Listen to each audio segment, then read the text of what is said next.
This has been a bittersweet couple of days, having a wonderful vacation break, and I've come home to something I need to share with you. On Thursday morning, a young man by the name of Logan Doherty, 17 years old, from Keystone School District here, Eagle Scout, basketball star, belonged to two churches. He belonged to St. Michael's, where I am at, and also to Grace Evangelical Congregation, where he was teaching in Sunday school and also heavily involved in their choir and just a wonderful kid. Whatever took place, Logan took his life early in the morning. And the family is absolutely devastated, absolutely devastated. There's no, by the way, so where do you go with this stuff? Where do you go with this stuff? Today's scriptures maybe give us a clue.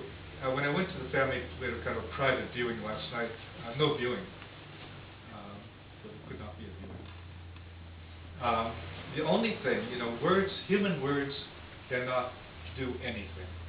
Surprise, can't do anything. What do you say? What do you say? The only thing I felt that we could do is go back to God's Word, because God's Word is more powerful than our human ones. And hold each other tightly and sob like hell. I mean, that was it. Just hold each other and sob. And I think part of the lesson should be for when our friends ever get so depressed or cynical that they feel that this is a way out. They think sometimes they're going to make things better. It's a short-term solution with a long-term, and I mean eternal, impact on family and friends. An eternal impact. There's no healing for it. You learn to live with it, but that's about it. So how do you learn to live with it is really the question we had. For the funeral tomorrow, I invited the other pastors to come with me as well. There was just this immense sadness. And so where do you go for anything, for meaning? Because we human beings need meaning, or we're done for. And so I think we go to our scriptures. The whole Advent season is saying, for us to get a hold of meaning in life is to learn that God is still active in human history. And in the past, it gives us the pattern that's taking place for the present and for the future. And so there are people like us who've gone through.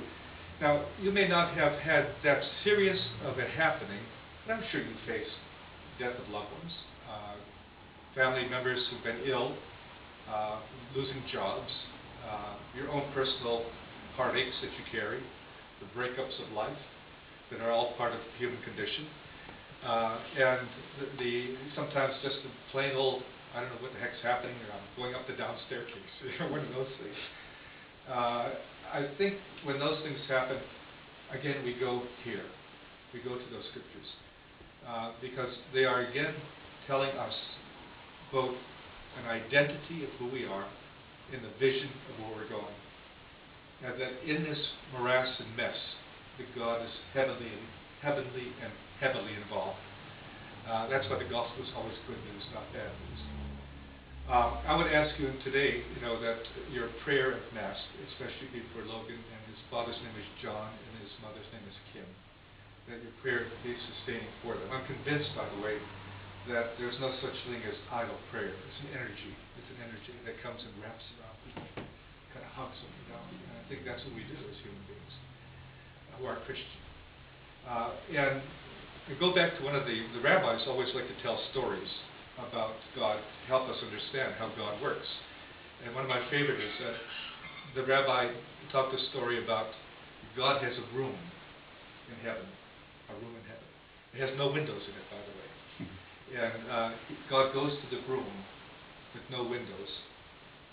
So the angels won't see him cry when things become very painful on earth.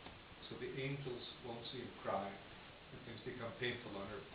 And I think what the rabbis are trying to tell us is that this is how compassionate God is and involved with humankind, with all of our personal sufferings. And some of them are not big, some are just irritants, But God's involved with that kind of stuff too. That God's always available for us. And so the scriptures today are the guidelines for us. I remember John the 23rd, when he started the Vatican Council, had a great line. He says, the Gospels are like taking a transfusion into our vein with the power of the scriptures. I liked the image. I mean, it was real graphic. You know, a transfusion.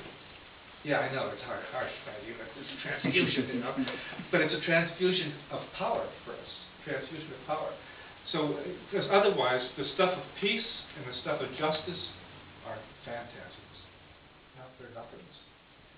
They will take place when humankind takes them in and with the power of the gospel and transforms anything that's evil into something peaceful. Thomas Merton had that great line. He said, the best understanding of being a peacemaker is do not give evil for evil.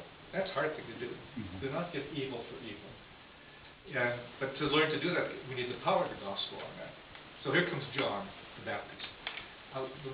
Watch how they announce it. They said, he appears.